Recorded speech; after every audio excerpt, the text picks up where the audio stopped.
সামনে তুলে ধরবো। পৃথিবীতে এমন কোনো মা নেই, এমন একজন ব্যক্তিত্বর মা ছিলেন যিনি নিজের পুত্রকে জন্ম দিয়েছিলেন কাবা গৃহের মধ্যে, যিনার জন্ম কাবা গৃহের মধ্যে, যার ইন্তিকাল অর্থাৎ শহীদ হয়েছিল আল্লাহর ঘর মসজিদের মধ্যে। ইনশাআল্লাহ আপনাদের সামনে সেই ব্যক্তিটির নাম তুলে ধরব যিনি কাবা গৃহের মধ্যে জন্ম নিয়েছিলেন আর তিনার ইন্তিকাল হয়েছিল মসজিদের মধ্যে, তিনাকে শাহাদাত করা হয়েছিল, শহীদ করা হয়েছিল মসজিদের মধ্যে। সেই ব্যক্তিটির নাম আপনাদের সামনে তুলে ধরবো। আজিজানে মোহতরাম, এমন পৃথিবীতে কোনো মা নেই যার নিজের সন্তানকে আল্লাহর গৃহ কাবা গৃহের মধ্যে জন্ম দিয়েছে, কিন্তু সেই নারী নিজের পুত্র সন্তানকে কাবা গৃহের মধ্যে জন্ম দিয়েছিলেন আর যার ইন্তিকাল কুফার সরজমিনে কুফার জামে মসজিদের মধ্যে যেই ব্যক্তির ইন্তিকাল হয়েছিল, আজিজানে মোহতরাম, সেই ব্যক্তিত্বের নাম আপনাদের সামনে তুলে ধরবো। পারবেন না ভাই? 100-200 করে হযরত আলীর মোহাব্বতে, হাসান হোসেনের মোহাব্বতে, ফাতিমাতুজ জোহরার মোহাব্বতে নবী পাক সাল্লাল্লাহু তাআলা আলাইহি সাল্লাম বলেন, হে বিশ্ব জগতের মানবেরা, হে বিশ্ব জগতের মানুষেরা, যা আল্লাহর কোরআন সাক্ষ্য দেয়, আল্লাহর কোরআন বার্তা দেয়, যা আল্লাহ তাবারক ওয়া তাআলা 22 পারা সূরা আহজাবের সেই 33 নম্বর আয়াতের মধ্যে আল্লাহ তাবারক ওয়া তাআলা বলেন, আমি আমার আহলে বাইতদেরকে, আমি সমস্ত অপবিত্র থেকে আমি আহলে বাইতদেরকে পবিত্রতা দান করেছি। জোরে বলুন সুবহানাল্লাহ। আহলে বাইতের ভালোবাসা সম্পর্কে আলোচনা করা, আহলে বাইত সম্পর্কে তাদের গুণাবলী করা, এটা সুন্নাতে খোদা এবং সুন্নাতে মুস্তাফা। আহলে বাইত সম্পর্কে আলোচনা করা, সুন্নাতে মুস্তাফা এবং সুন্নাতে খোদা। এই ভাই আমার 100 টাকা দান দিয়েছেন, আল্লাহ তাবারক ওয়া তাআলা যিনারা দান করেছেন, আল্লাহ তাবারক ওয়া তাআলা তিনাদের দানকে যেন কবুল করেন। আমিন সুম্মা আমিন। পারবেন না ভাই? হাসান হোসেনের মোহাব্বতে আলিয়ে মুর্তজা রাদিয়াল্লাহু তাআলা আনহু, যিনার আম্মা মাওলা আলী কারিমুল্লাহ ওয়াজহুল করিম পৃথিবীর বুকে যখন হযরত আলী রাদিয়াল্লাহু তাআলা আনহু যখন পৃথিবীর বুকে জন্মগ্রহণ করেছিলেন, তো আলিয়ে মুর্তজা রাদিয়াল্লাহু তাআলা আনহুর আম্মা জান হযরত আলীকে জন্ম দিয়েছিলেন কাবা গৃহের মধ্যে। জোরে বলুন। তো হযরত আলী রাদিয়াল্লাহু তাআলা আনহু, এই যে মজিবুল ভাই আমার 100 টাকা দান দিয়েছেন, তার জন্য 30 টাকা দান দিয়েছেন, আল্লাহ তাবারক ওয়া তাআলা তিনাদের দানকে যেন কবুল করে। আমিন সুম্মা আমিন। তো হযরত আলী রাদিয়াল্লাহু তাআলা আনহুর জন্ম হচ্ছে কোথায়? আল্লাহর প্রিয় শফিকুল ভাই আমার 100 টাকা দান দিয়েছেন। হযরত আলী, হযরত ফাতেমা, হযরত হাসান হোসেনের মোহাব্বত রাখুন, ভালোবাসা রাখুন, ইনশাআল্লাহ দুই জগতে কামিয়াব হবেন। তো হযরত আলী রাদিয়াল্লাহু তাআলা আনহুর জন্ম হচ্ছে কাবা গৃহের মধ্যে। হযরত আলী রাদিয়াল্লাহু তাআলা আনহুর জন্ম হলো আল্লাহর ঘর কাবা বাইতুল্লাহর মধ্যে। হযরত আলীর জন্ম হওয়ার পরে হযরত আলী রাদিয়াল্লাহু তাআলা আনহু চক্ষু মোবারক খুলছেন না। হযরত আলীর দিলের মধ্যে একটাই তামান্না, হযরত আলী রাদিয়াল্লাহু তাআলা আনহুর দিলের মধ্যে এটাই আশা, এটাই আকাঙ্ক্ষা, আলীর চোখ যখন পৃথিবীতে এসেছে, আলীর জন্ম যখন আল্লাহর গৃহ কাবা গৃহের মধ্যে হয়েছে, আলী রাদিয়াল্লাহু তাআলা আনহু চাইলেন আমার চক্ষু দ্বারায় সর্বপ্রথম যদি আমি দর্শন করি তো নবী মুস্তাফার যেন দিদার আমার এই কপালে চক্ষু দিয়ে যেন সর্বপ্রথমে নবী মুস্তাফার যেন দিদার হয়। করে বলুন সুবহানাল্লাহ। তো হযরত মাওলা আলী কারিমুল্লাহ ওয়াজহুল করিম যখন কাবা গৃহের মধ্যে জন্ম নিলেন, নবী মুস্তাফার কাছে যখন খবর গেল, নবী মুস্তাফা সাল্লাল্লাহু তাআলা আলাইহি ওয়াসাল্লাম যেন লোটাতে করে পানি নিয়ে কাবা গৃহের মধ্যে হযরতে 100 টাকা দিয়েছেন, 50 টাকা দান দিয়েছেন, আল্লাহ তাবারক ওয়া তাআলা তিনাদের দানকে যেন কবুল করে। আমিন সুম্মা আমিন। ব্রাদার ইসলাম, এই যে একজন 50 টাকা দান দিয়েছেন, একজন 50 টাকা দান দিয়েছেন। পারবেন না? হাসান হোসেনের মোহাব্বতে ইয়ামে আশুরা তথা 10 মুহররমের দিনে ফাতিহা হবে প্রত্যেক বছরের ন্যায় 50, 100, 200 করে টাকা, এমন কোনো টাকা নয়। আজিজানে মোহতারাম, তো হযরতি মজিবুল ভাই আমার 100 টাকা দান দিবেন, আল্লাহ তাবারক ওয়া তাআলা তিনার দানকে যেন কবুল করে। আমিন সুম্মা আমিন। যদি এখন না নিয়ে আসেন তো বলেন যে দিব, পরবর্তীতে দিবেন। কি নাম আপনার? এমাজুদ্দিন চাচা আমার ক টাকা? 200 টাকা দান দিবেন। আল্লাহ তাবারক ওয়া তাআলা হাসান হোসাইনের ওসিলায় তিনার আপদ বিপদ যেন দূর করেন এবং তিনার কারোবারে যেন আল্লাহ তারা কি দান করেন খেতে পারে। আমিন সুম্মা আমিন। তো আজিজান মুহতারাম, হযরত আলী রাদিয়াল্লাহু তাআলা আনহু কাবা গৃহের মধ্যে যখন জন্ম নিল, ও নবী মুস্তাফা সর্বপ্রথম গোসল দিচ্ছেন হযরত আলীকে। তো আলীর পাশে নবী মুস্তাফা সাল্লাল্লাহু তাআলা আলাইহি সাল্লাম গেলেন, আলীকে কোলের মধ্যে নিলেন। হযরত আলীকে গোসল দেওয়ার জন্য নবী মুস্তাফা কোলে নিলেন। তো হযরত আলী দুই চক্ষুখানা যখন খুলে নবী মুস্তাফাকে যখন দেখলেন, নবী মুস্তাফা হযরত আলীকে জিজ্ঞেস করলেন, আলী তোমার জন্ম হওয়া তো অনেকক্ষণ হলো, কিন্তু তুমি চক্ষু এতক্ষণ পর্যন্ত কেন খুলিনি? তো আলী বলছেন, ইয়া রাসূলুল্লাহ, ইয়া হাবিবাল্লাহ, আমার দিলের মধ্যে এটা ইরাদা ছিল, আমার দিলের মধ্যে এটা মনোভাবনা ছিল, আমার এই কপালে দুই চক্ষু দ্বারায় যখন দুনিয়াতে এসেছি, তো সর্বপ্রথমে যেন নবী মুস্তাফার জন্য দিদার হয়। তো সর্বপ্রথমে নবী মুস্তাফার দিদার করলেন। নবী মুস্তাফা হযরত আলীকে গোসল দিলেন। আর হযরত আলীকে প্রথম গোসল দিচ্ছেন নবী মুস্তাফা, কিন্তু হযরত আলীকে প্রথম গোসল নবী দিচ্ছেন, নবীর শেষ গোসল দিবেন হযরত আলী রাদিয়াল্লাহু তাআলা আনহু। জোরে বলুন সুবহানাল্লাহ। তো হযরত আলীর প্রথম গোসল দিচ্ছেন নবী মুস্তাফা। আর নবী মুস্তাফার যখন ইন্তিকাল হয়েছিল, ইন্তিকালের শেষ গোসল নবী মুস্তাফার দিয়েছিলেন হযরত মাওলা আলী রাদিয়াল্লাহু তাআলা আনহু। যখন হযরত আলী রাদিয়াল্লাহু তাআলা আনহু নবী মুস্তাফাকে গোসল দিয়েছিলেন, এ ভাই আমার 100 টাকা দান দিয়েছেন, আল্লাহ তাবারক তাআলা তিনার দানকে যেন কবুল করেন মুসলমান। তো হযরত আলী রাদিয়াল্লাহু তাআলা আনহু যখন নবী মুস্তাফার ওফাতের পরে, ইন্তিকালের পরে, আলী রাদিয়াল্লাহু তাআলা আনহু নবী মুস্তাফাকে যখন গোসল দিতে গেলেন, তো নবী মুস্তাফার চোখের পালকের মধ্যে যেন একটু পানি যেন লেগেছিল। হযরত আলী রাদিয়াল্লাহু তাআলা আনহু যখন নিজের জবান দ্বারায় হযরত আলী যখন নবী মুস্তাফা চোখের ভুরুর মধ্যে আটকে থাকা পানিকে নিজের জবান দ্বারায় চুষে নিয়েছিলেন, তারপর থেকে হযরত আলী রাদিয়াল্লাহু তাআলা আনহুর ইলমের যেন আরো বৃদ্ধি পেয়ে গেল। হযরত আলী রাদিয়াল্লাহু তাআলা আনহুর এত ইলম হলো, যা আল্লাহর নবী সাল্লাল্লাহু তাআলা আলাইহি সাল্লাম মাওলা আলীকে লাকাব দিয়েছিলেন, আনা মদিনাতুল ইলমে ওয়া আলিমুল বাবুহা, আমি হচ্ছি মদিনা শহরের ইলম, আর সেই ইলমের দরওয়াজা হচ্ছে আমার আলী মুর্তজা। জোরে বলুন সুবহানাল্লাহ।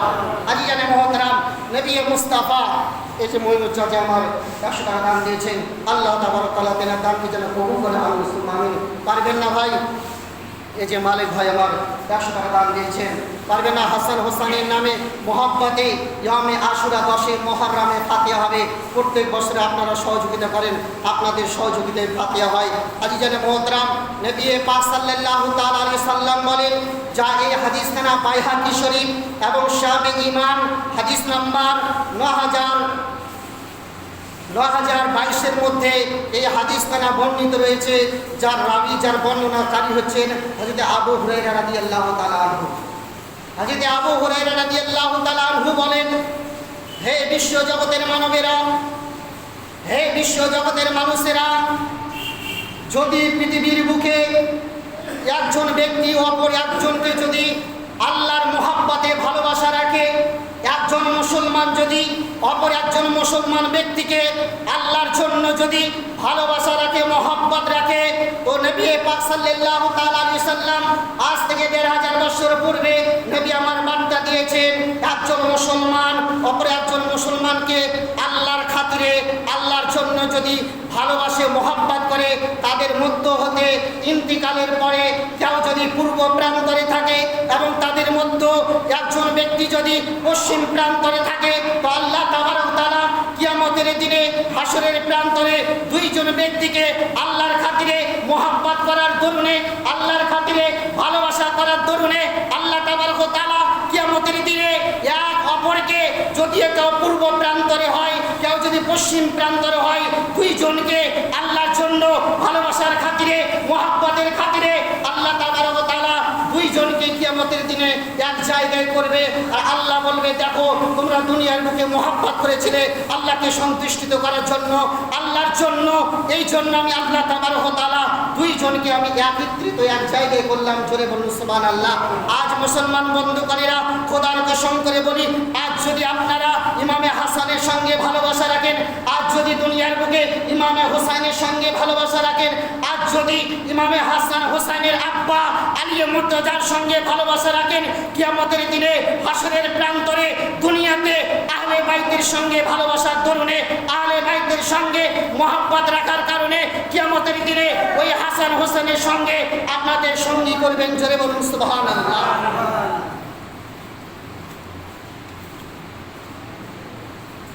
এই যে আব্দুল মান্নানের ছেলে রহিম আব্দুল রহিম ২০ টাকা দাম দিয়েছেন, একজন ১০ টাকা দিয়েছেন, একজন ১০০ টাকা দিয়েছেন, আর একজন ১০০ টাকা দিয়েছেন, আর একজন ১০০ টাকা দিয়েছেন। আল্লাহ তাবারক ওয়া তাআলা দুপুরবেলা চাচা আমার ১০০ টাকা দাম দিলেন। আল্লাহ তাবারক ওয়া তাআলা তিনাদের দানকে যেন কবুল করে, আমিন সুম্মা আমিন। তো আজিজানে মোহতারাম, যদি আজকে পৃথিবীর বুকে যদি হাসান হোসাইনের সঙ্গে ভালোবাসা রাখেন, হাসান হোসাইনের সঙ্গে যদি মোহাব্বত রাখেন, আলী মুর্তজার সঙ্গে যদি মোহাব্বত রাখেন, নবী পাক সাল্লাল্লাহু তাআলা আলাইহি ওয়াসাল্লাম এই হাদিসখানা মাজমাউল কাবিরের মধ্যে ১২৩৪১ নম্বর হাদিস, এই হাদিসখানা মাজমাউল কাবিরের মধ্যে লিপিবদ্ধ রয়েছে, যার রাবি, যার বর্ণনাকারী হচ্ছেন হযরত আব্দুল্লাহ ইবনে আব্বাস রাদিয়াল্লাহু তাআলা আনহু। হযরত আব্দুল্লাহ ইবনে আব্বাস রাদিয়াল্লাহু তাআলা আনহু বলেন, তিনি বলেন নবী পাক সাল্লাল্লাহু তাআলা আলাইহি সাল্লাম নিজের স্ত্রী উম্মাহাতুল মুমিনিন উম্মে সালমা রাদিয়াল্লাহু তাআলা আনহার সামনে বর্ণনা করছিলেন যে হযরত নবী পাক সাল্লাম বললেন, আলী ইবনে আবি তালিব হযরত উম্মে সালমাকে নবী পাক সাল্লাম বলছেন, এই উম্মে সালমা, এ আমার স্ত্রী শোনো, হযরত আলী রাদিয়াল্লাহু তাআলা আনহু হচ্ছেন আমার আলীর রক্ত, আমার রক্ত, আলীর মাংস, শরীরের মাংস, আমার মাংস। আলী মুর্তজাকে যে ভালোবাসবে, নবী মুস্তাফা বার্তা দিলেন, সে ব্যক্তি আমাকে ভালোবাসলো। যে ব্যক্তি আলী মুস্তাফাকে কষ্ট দেবে, নবী আমার বললেন, সে ব্যক্তি আমাকে কষ্ট দিল। নবী পাক সাল্লাম বললেন, আলী হচ্ছে ওই সমপরিমাণ যেমন হযরতে মুসা আলাইহিস সালাতুত তাসলিম যেমন নিজের ভাই হারুন, তেমনি নবী মুস্তাফা বললেন, আলী হচ্ছে আমার হারুন, ওই মুসা নবী হারুনের ভাইয়ের মতো আলী হচ্ছে আমার সঙ্গী। শুধুমাত্র হলো আমার পরে কোনো নবী আসবে না। আলী মুর্তজার সম্পর্কে নবী আমার বার্তা দিলেন, আলীকে ভালোবাসা, আমাকে ভালোবাসা, আলীর সঙ্গে দুশমনি রাখা, আমার সঙ্গে দুশমনি রাখা। অতঃপর নবী পাক সাল্লাল্লাহু তাআলা আলাইহি সাল্লাম এটাও বার্তা দিয়েছেন, যা এই হাদিস শরীফ খানা আহমদ বিন হাম্বল মুসনাদে আহমদের মধ্যে হাদিস নাম্বার 576 এর মধ্যে নবী পাক সাল্লাল্লাহু তাআলা আলাইহি সাল্লাম ইরশাদ করেন, হাসানকে ভালোবাসলে কি হবে, হুসাইনকে ভালোবাসলে কি হবে, আহলে বাইতকে ভালোবাসলে কি হবে, মা ফাতিমাতুজ জোহরা রাদিয়াল্লাহু তাআলা আনহাকে ভালোবাসলে কি হবে, আলী মুর্তজাকে ভালোবাসলে কি হবে। আহলে বাইতের ভালোবাসা দিলের মধ্যে রাখলে, আহলে বাইতের মোহাব্বত অন্তরের মধ্যে রাখার জন্য নবী পাক সাল্লাম আজ থেকে ১৫০০ বছর পূর্বে নবী আমার বার্তা দিয়েছেন, আন্না রাসূলুল্লাহ সাল্লাল্লাহু তাআলা আলাইহি সাল্লাম, একদা নবী পাক সাল্লাল্লাহু তাআলা আলাইহি সাল্লাম যেন রয়েছেন আখাযা বিয়াদিহি, অথবা নবী পাক সাল্লাল্লাহু তাআলা আলাইহি সাল্লাম আখাযা বিয়াদি হাসান ওয়া হুসাইন, নবী পাক সাল্লাম হযরত হাসান এবং হযরত হুসাইন রাদিয়াল্লাহু তাআলা আনহুর দুইজনের হাতকে ধরেছিলেন। কে? নবী পাক সাল্লাম। আন্না রাসূলুল্লাহ সাল্লাল্লাহু আলাইহি সাল্লাম, তো নবী পাক সাল্লাম আখাযা বিয়াদি হাসান ওয়া হুসাইন, নবী পাক সাল্লাম হাসান এবং হুসাইন রাদিয়াল্লাহু তাআলা আনহুর হাত মোবারকখানা ধরেছে। ফাকালা, অতঃপর নবী পাক সাল্লাল্লাহু তাআলা আলাইহি সাল্লাম বললেন, মান আহাব্বানি, এই বিশ্বে সাহাবা একরামগণেরা শুনে নাও, এই বিশ্ববাসীর লোকেরা শুনে নাও, মান আহাব্বানি, যারা আমার সঙ্গে ভালোবাসা রাখবে, যারা আমার সঙ্গে বন্ধুত্ব রাখবে, যারা আমাকে মোহাব্বত করবে, ও আহাব্বা হাসাইনে, এবং এই দুইজন ব্যক্তি অর্থাৎ হযরত ইমামে হাসান এবং হযরত ইমামে হুসাইন, এই দুইজনকে যারা ভালোবাসবে, ও আবাহুমা, এবং হযরত ইমামে হাসান হুসাইনের পিতাকে অর্থাৎ হযরত আলীকে ভালোবাসবে, ও উম্মাহুমা, এবং হযরতে আলী, হযরতে ইমামে হাসান, হযরতে ইমামে হোসাইন রাদিয়াল্লাহু তাআলা আনহুমার আম্মাকে যিনারা ভালোবাসবে, কানা মাই ফি দারাজাতি ইয়াউমাল কিয়ামা। তো নবী পাক সাল্লাল্লাহু বললেন, কিয়ামতের দিনে, উত্তপ্ত দিনে, হাসরের দিনে, সেই মাহশারের প্রান্তরে যারা আলীকে ভালোবাসলো, মা ফাতিমাতুজ জোহরা রাদিয়াল্লাহু তাআলা আনহাকে ভালোবাসলো, হাসানকে ভালোবাসলো, হোসাইনকে ভালোবাসলো, তারা কিয়ামতের দিনে আমার সঙ্গে আমার দরজা লাভ করবে। জোরে বলুন সুবহানাল্লাহ। তো হাসানকে ভালোবাসলে, হোসাইনকে ভালোবাসলে, আলী মুর্তজাকে ভালোবাসলে, জান্নাতি রানী মা ফাতিমাতুজ জোহরা রাদিয়াল্লাহু তাআলা আনহাকে ভালোবাসলে, নবী আমার বললেন কিয়ামতের দিনে ওই ব্যক্তিরা আমার সঙ্গী হয়ে আমার দরজা, আমার স্থান লাভ করবে। জোরে বলুন সুবহানাল্লাহ। পারবেন না ভাই? 50-100 করে ওই হাসান, হোসাইন, আলী মুর্তজা রাদিয়াল্লাহু তাআলা আনহু শরীফ মাছুয়া ভাই আমার 200 টাকা দান দিবেন। ইমাম হাসান হোসেনের মহব্বতে, আহলে বাইতের মহব্বতে, তিনার কারোবারে, ব্যবসা বাণিজ্যতে আরও যেন বৃদ্ধি দান করেন। আমিন সুম্মা আমিন। হরিগুল উনি 100 টাকা দান দিবেন। পারবেন না ভাই? 50-100-200 করে হাসান হোসেনের মহব্বতে, ভালোবাসায় প্রত্যেক বছরের ন্যায় ফাতিহা, প্রত্যেক বছরের ন্যায় 10 মুহররম আশুরা উপলক্ষে সোহেল ভাই আমার উনি আর 100 টাকা দান দিবেন। আল্লাহ তাবারক ওয়া তাআলা তিনার দানকে যেন কবুল করেন। এই যে দানগুলি ভাই আমার সেই জন্য 100 টাকা দান দিয়েছেন, আল্লাহ তাবারক ওয়া তাআলা তিনাদের দানকে যেন কবুল করে। আমিন সুম্মা আমিন। কবির ভাই আমার 300 টাকা দান দিবেন। আল্লাহ তাবারক ওয়া তাআলা তিনার শরীরকে সুস্থ রেখে আরও যেন বেশি বেশি করে হালাল রোজগার করার তৌফিক দান করেন। ওয়া আখিরু দাওয়ানা আলহামদুলিল্লাহি রাব্বিল আলামিন। আসসালামু আলাইকুম ওয়া রাহমাতুল্লাহি তাআলা ওয়া বারাকাতুহু।